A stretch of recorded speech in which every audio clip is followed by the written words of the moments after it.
The most difficult invitations we receive are rarely for parties. They're invitations to face the people we used to be, and the people who decided we weren't enough. This is a story for anyone who has ever felt left behind. It's about a woman whose life, which once pirouetted under spotlights, is now measured in coffee stains and closing shifts. And about the ex-fiancé who walked away the moment her dreams shattered, only to invite her, years later, to witness his perfect, new beginning. What do you do when you ask to applaud the happiness of the person who broke you? This is a story about that choice, about the quiet battle for dignity, and about the desperate plea made to a stranger in a last-ditch effort to not just look whole, but to one day feel it. Chapter 1, The Weight of an Invitation. The last table of the night was always the hardest. It was a small circle of faux marble that held the day's final stains, a map of conversations I wasn't a part of.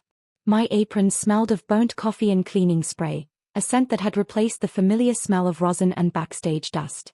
My posture, once the pride of my ballet instructors, had settled into a quiet slouch, the kind that comes from long hours and short dreams. It was in this moment, between the ache in my lower back and the thought of my lumpy sofa, that the envelope arrived.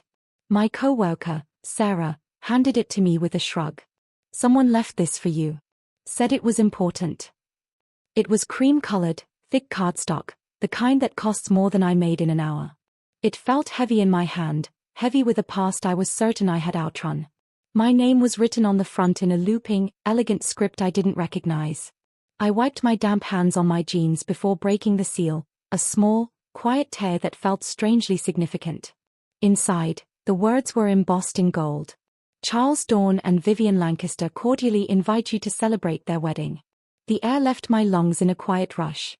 It wasn't a sound, just a sudden emptiness. My fingers, usually so steady from years of discipline, trembled slightly. Charles. The name was a ghost on my tongue. The man who once kissed my blistered feet after rehearsals, who told me I danced as if I were made of starlight. The man who walked out of my hospital room, and out of my life, the moment a doctor said the word permanent. He had loved the ballerina, the girl in the spotlight. When the light faded, so did he. No grand goodbye, just a deafening silence and a crumpled get-well card left on the bedside table. And Vivian Lancaster. Of course. A hotel heiress. It made a cold, perfect kind of sense. He had traded my broken future for a secure one. I dropped the invitation onto the counter as if it had burned my skin. Sarah glanced over. "Bad news." I shook my head, unable to form a word. I just wanted to go home. The walk back to my apartment was a blur of hazy streetlights and the slick, wet pavement of a city that didn't care. The invitation was a weight in my coat pocket, a silent accusation. It wasn't just an invitation. It was a summons. A final, public exhibition of where we both had landed. He was at the Wilshire Grand, and I was serving lattes to tourists. It was a neat, tidy ending to a story he'd written, and I was cast as the tragic footnote. That night, I lay on the couch, the television a muted flicker of color in the dark room. Rain tapped a restless rhythm against the window pane. My roommate, Marcy, came in from the kitchen, wiping her hands on a towel. "You're staring a hole in the ceiling," she said softly. "What's wrong?" I didn't answer, just held up the invitation.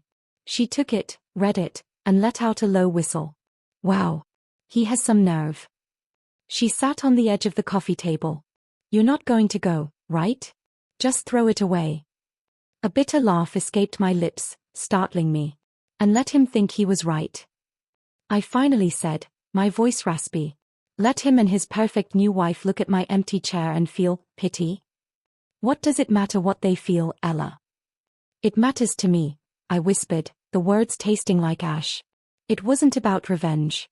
I was too tired for revenge. It was about dignity. It was about refusing to be the ghost at his celebration. Marcy was quiet for a long moment. "Then you can't go alone."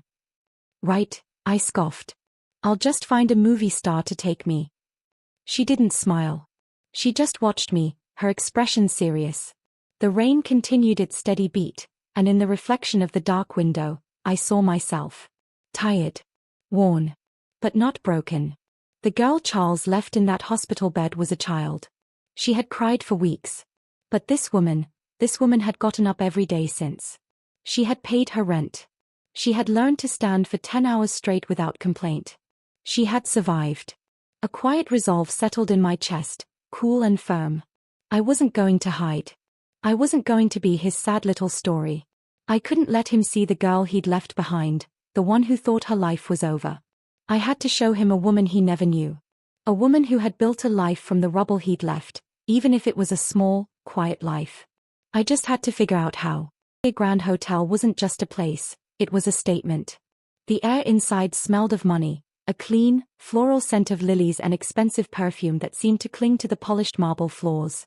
Crystal chandeliers hung from the ceiling like frozen waterfalls, casting a soft, unforgiving light on everyone below. My blue dress, which had felt elegant and hopeful in the mirror of my tiny apartment, now felt like a cheap imitation. The heels I'd borrowed from Marcy were a size too small, and with every unsteady step, I felt like more of an imposter. I saw women in jewel-toned silks and men in tailored suits, all of them laughing with an ease that felt a world away from my own. They belonged here. I was a ghost from a different life, haunting the edges of a party I had no right to attend. I told myself I could do it. Just one drink. I would stand in a corner, make my presence known in the most invisible way possible, and then vanish. A quiet victory. But as I neared the grand entrance to the ballroom, the sound of the string quartet and the murmur of conversation washed over me, and my courage evaporated. My heart hammered against my ribs, a frantic, trapped thing. He would see me. Vivian would see me. They would look at me standing alone and they would know. They would see the girl whose life had stalled, the girl who still worked for tips while they celebrated their ascent. That was it. I couldn't do it. It was a mistake to come. I whispered the words to myself, a final surrender. I'll just leave. He'd never even know I was here. I turned abruptly, my gaze fixed on the exit, on the promise of the cool night air and the safety of my anonymous life. I collided with something solid, like walking into a wall. A strong hand gripped my arm to steady me, and I stumbled back, my face burning with embarrassment. "I'm so sorry," I stammered, looking up. I wasn't watching. My words caught in my throat. It was Damien Hawthorne. I knew him, not from the covers of business magazines, but from the quiet way he commanded space even when he was just ordering a double espresso at the cafe. He was the CEO of Hawthorne Ventures, the man whose company occupied the top 10 floors of the skyscraper next to my work. We'd never spoken beyond a polite nod, but I remembered him. How could you not? He was tall and impeccably dressed, with a sharp, intelligent gaze that seemed to miss nothing. He looked at me, his expression unreadable, and for a terrifying second, I thought he was going to be angry. Instead, his voice was calm, even. "You work at the demo cafe." It wasn't a question. I flushed deeper. "I do. I mean, yes. I'm sorry, I shouldn't have." I gestured vaguely toward the ballroom, at a loss for words. He gave a slight, formal nod, the kind of polite dismissal that signals the end of an interaction.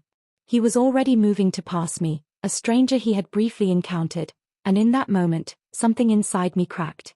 The sting of Charles' betrayal, the shame of standing there alone, the crushing weight of the last 5 years, it all came rushing to the surface. He was about to walk away, and I would be left standing here, a coward who couldn't even face her own past. "Wait." The word was out before I could stop it, barely a whisper. Damien Hawthorne stopped. He turned back to me, his gaze questioning. I didn't have a plan. I didn't have a script. All I had was the raw, desperate truth of the moment. My voice broke when I spoke, the sound so fragile I barely recognized it as my own. "Act like you love me, please." The silence that followed was the loudest thing I had ever heard. The distant music from the ballroom seemed to fade away. It was just the two of us, standing under the cold, glittering light of the chandelier. I expected him to laugh, or to look at me with disgust, or to simply turn and walk away from the crazy woman in the cheap dress. But he didn't. He just watched me, his dark eyes searching my face. He saw the tremble in my hands, the tears welling in my eyes, the desperation that had pushed me to say something so impossible to a complete stranger.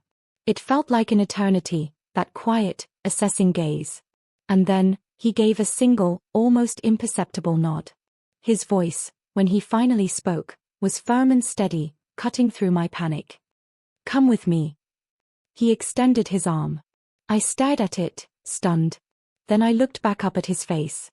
There was no pity in his expression, no arrogance. There was just a quiet resolve I didn't understand. This giant of industry, this untouchable man, was offering me something he owed me nothing for. Slowly, hesitantly, I placed my hand on his arm. The wool of his suit was fine and smooth beneath my fingers, and the muscle beneath it was solid and real. It was an anchor in a swirling sea of doubt. He led me toward the ballroom, his pace unhurried, his posture calm and composed. As we stepped through the grand archway, a subtle shift rippled through the room. Conversations dimmed for a moment. Heads turned. I could feel the weight of their gazes, hear the whispers starting like static in the air. Is that Ella Monroe? With Damien Hawthorne? My heart pounded, but I kept my chin up, my fingers tightening on his arm. He leaned down, his voice a low murmur meant only for me. Ignore them. We walked into the lion's den together. It wasn't a lie we were holding between us as we crossed that polished floor. It was something far stranger. It was a truce. An unspoken agreement made in a moment of desperation, a temporary shield against a world I had been terrified to face alone. The language of small things. The moment Charles saw us, his charming smile faltered for a fraction of a second. It was a flicker of confusion, quickly replaced by a mask of condescending amusement. He walked toward us, his new bride Vivian gliding beside him like a ship in full sail. She was everything I wasn't, poised, dripping in diamonds, and radiating an effortless sense of ownership. Well, Charles said, his voice loud enough for those nearby to hear. If it isn't the tragic ballerina. I didn't think you'd have the courage to come. The old Ella would have shrunk. She would have stammered or flushed with shame. But with Damien's hand resting calmly on the small of my back, I felt a strange stillness. His presence was a silent command to stand tall. Vivian looked me up and down, a practiced, pitying glance. You're brave, she said, her tone syrupy sweet. Coming all this way. Alone. Before I could respond, Damien's voice cut through the air, smooth and cold as steel. She's not alone. Charles's gaze shifted to him, his smile tightening. Damien Hawthorne. I'm surprised to see you here. He extended a hand, which Damien pointedly ignored. The tension was a living thing, a current crackling in the space between them. For the first time all night, I saw Charles look uncertain. We spent the next hour navigating the glittering crowd, a strange, silent team. Damien played the part of a devoted fiancé with a quiet intensity that was both unnerving and deeply convincing. He kept a hand on my back, guiding me through conversations with people whose names I immediately forgot. He introduced me simply as my fiancée, Ella, a statement of fact that allowed no room for questions. I was a character in a play, but the performance was starting to feel less like acting and more like a strange, unsettling reality. It was the small things that began to unravel me. A waiter approached with a silver tray. Something to drink, I opened my mouth to ask for water, the safest option, but Damien spoke before I could. She'll have a chamomile tea. Light honey, no lemon. He said it without looking at me, his attention focused on someone across the room. The waiter nodded and disappeared. I stared at Damien's profile, my heart doing a slow, heavy tumble in my chest. Chamomile with light honey was my secret comfort, the drink I made for myself after a grueling shift, when my feet ached and my spirit felt frayed. How could he possibly know that? I'd ordered it once at the cafe, on a particularly bad day. He must have overheard. It had to be a coincidence, a lucky guess. But the precision of it felt too intimate, too knowing. Later, the ballroom became stuffy, and he guided me toward a small, private balcony overlooking the city. The cool night air was a relief. A sharp breeze swept over us, and I instinctively rubbed my arms, a shiver running through me. Before I could say a word, Damien was shrugging off his suit jacket. He didn't make a show of it. The gesture was swift, economical, and utterly natural. He placed it gently around my shoulders. The jacket was heavy, lined with silk, and smelled faintly of him, a clean, expensive scent of cedar and something else I couldn't name. You didn't have to do that, I said quietly, pulling the lapels closer. He just looked out at the sprawling tapestry of city lights. You were cold, he stated, as if it were the simplest, most obvious fact in the world. Charles's grand gestures had always been for an audience. He would have announced it to the whole party, how he was taking care of his delicate dancer. Damien's kindness was quiet, meant only for me. We stood in silence, the distant sounds of the party a soft hum behind us. He never touched me unnecessarily, yet when we walked back inside, his hand found the small of my back again, a steady, protective pressure that felt possessive. It wasn't an act. An act would have been clumsy, a little too forceful. This was instinct. I had come here tonight asking for a shield. I'd wanted a handsome prop, a temporary armor to protect my pride. But standing beside this quiet, observant man, I was slowly realizing I was not being shielded. I was being seen. He saw the tremor in my hands and ordered me tea. He saw me shiver and gave me his coat. He saw the sharks in the water and stood between them and me without a word. I had asked him to act like he loved me, but the unnerving truth was this: his quiet, steady pretense felt more real than any love I had ever known. The party ended not with a grand exit, but with a quiet, mutual understanding that it was over. We didn't say a word as we left, the murmurs and curious glances following us out of the ballroom. In the hushed interior of his car, the silence was different. It wasn't the tense, strategic silence of the party, but something softer, more contemplative. The city lights blurred into long streaks of gold and white as he drove, and a profound exhaustion settled deep into my bones. It was the kind of weariness that comes after a long battle, when the adrenaline fades and you're left with nothing but the ache. He didn't ask for my address. He seemed to know, without me saying a word, that the thought of returning to my small, lonely apartment was unbearable. "You look tired," he said, his voice a low rumble in the quiet car. "You can rest at my place. I'll have someone take you home in the morning." It wasn't a question or an invitation, but a simple statement of fact. I was too drained to argue, so I just nodded, watching the city slide by. His penthouse was on the 80th floor, a silent, glass-walled sanctuary suspended above the sleeping city. The view was breathtaking, a seemingly infinite carpet of lights stretching to the horizon. My apartment could have fit into his living room 4 times over. But the space wasn't cold or sterile like I'd imagined a billionaire's home would be. It was minimalist and clean, yes, but there was warmth to it.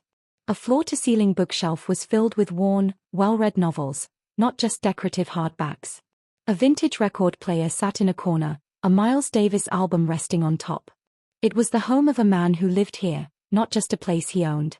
"Tea?" he asked, his voice pulling me from my thoughts. I managed a small smile. "Chamomile." A faint, almost imperceptible curve touched his lips. "I think I have some." As he went to the kitchen, I wondered, drawn by a quiet curiosity. I found myself standing in the doorway of his study. It was a simple, elegant room, dominated by a large mahogany desk and more books. It was the office of a man who commanded empires. But on the wall, just above the desk where a diploma or an award should have been, hung a single, small, unassuming frame. It was out of place, personal in a way nothing else was. I stepped closer, my brow furrowed in confusion. It was a photograph, old and slightly faded at the edges. A young girl in a simple leotard stood in the middle of a group of small children, her arms extended gracefully mid-spin. Her golden hair was tied back in a loose bun, her face alight with a focused joy. The setting was painfully familiar, a worn-out gymnasium, cracked linoleum tiles, a makeshift bar mounted on the wall. A wave of dizziness washed over me. I leaned in closer, my breath catching in my throat. It was me. I was maybe 17, full of a bright, unbreakable hope. It had been taken during one of the volunteer weekends my ballet academy had organized, where we'd go to inner-city shelters and orphanages to teach dance. I hadn't even known someone was taking photos. I hadn't seen this picture in years, if ever. But here it was, in Damien Hawthorne's private study. I found it in an old archive box from the place, years ago. His voice made me jump. I turned, my hand still resting on the edge of the desk for support. He stood in the doorway, watching me, his expression unreadable. "This is me," I said, my voice a whisper. "But, how? Why would you have this?" He stepped into the room, his gaze lingering on the photograph before shifting back to me. "Because the girl in that picture," he said quietly, "saved my life." I stared at him, my mind unable to process the words. "I don't understand." He took a slow breath. "There was a boy in that room," he began, his voice steady, like he was reciting a memory he had visited 1,000 times. 13 years old. Skinny, angry, and completely alone. The orphanage was grey. The walls were grey, the food was grey, the future was grey. He'd learned that the only way to survive was to be invisible. To expect nothing and to trust no one. He paused, his eyes locked on mine. And then one Saturday, she walked in. She was all light in color in a world that had none. She taught them how to stretch, how to stand tall, how to pretend they could fly even when their feet were firmly on the ground. The other kids laughed and stumbled. But the boy just watched. He watched her because she was the first beautiful thing he had ever seen that wasn't behind glass. My heart was pounding, a slow, heavy drumbeat in my ears. She came every week for 2 months, he continued. It was the only time that place didn't feel like a cage. On her last day, she pulled the boy aside. He thought he was in trouble. But she just smiled and pulled something from her bag. He looked down at his hands, as if he could still feel the weight of it. It was a worn-out ballet slipper. She told him she didn't need it anymore, but maybe he did. The boy didn't understand. But then she knelt down and told him, if you ever get out of here, if you ever find your place in the world, promise me you'll help someone the way I'm trying to help you. He finally looked up, and in the depths of his dark eyes, I saw it all. The loneliness, the desperation, the flicker of hope. He never forgot her, Damien finished, his voice barely audible. He never forgot that promise. The air was still. The chamomile tea, his jacket, the way he'd stood between me and Charles. It wasn't an act. It wasn't a performance. It was a promise, kept across a decade. My breath hitched. The quiet, invisible boy in the corner of that grey room, it was him. We stood in the silence of his study, the city lights a distant, glittering tapestry behind him. The story of the boy and the ballet slipper hung in the air between us, a truth so profound it seemed to have changed the very shape of the room. I looked at him, really looked at him, trying to see the ghost of that skinny, angry boy in the face of this powerful, composed man. And for a fleeting moment, I could see it in the quiet intensity of his gaze, in the stillness he held around himself like a shield. My voice was barely a whisper when I finally spoke. You kept it? The slipper? His answer was immediate, his gaze unwavering. Always. I didn't know what to say to that. The entire night had been reframed. It was never a performance for him. It was a promise, kept across a decade. The debt I thought he was paying to a desperate stranger tonight was actually a debt he believed he owed to a girl from his past. The weight of that realization was immense. The grand, dramatic story of my humiliation at the wedding suddenly felt small, insignificant compared to this quiet, lifelong story he had carried alone. I felt a surge of something I couldn't name, awe, confusion, and a strange, tender ache in my chest. The drive to my apartment was quiet, but the silence had changed again. It wasn't the contemplative silence of before, it was charged, filled with everything that had just been said. I watched his hands on the steering wheel, strong and steady. I replayed the night in my head, but through his eyes now. His cool dismissal of Charles wasn't just a defense of his fiancée. It was the boy in the corner finally standing up to the kind of man who discarded people. The jacket around my shoulders wasn't just a gesture of kindness. It was a promise to keep the light he remembered safe. He pulled up in front of my building, a modest, 3-story walk-up that looked even smaller in the shadow of the night. The contrast between my world and his had never been more apparent. He cut the engine, and the low hum disappeared, leaving us in a sudden, profound quiet. The performance was over. The agreement had been fulfilled. This was the end of the night. The fairy tale was supposed to end here, with him driving off in his expensive car, leaving me on the curb. A part of me expected it. I turned to him, my heart a heavy, uncertain thing in my chest. Thank you, I said, the words feeling hopelessly inadequate. For tonight. For everything. He didn't reply with "you're welcome." He just looked at me, his expression serious in the dim light of the dashboard. You don't need to thank me, Ella.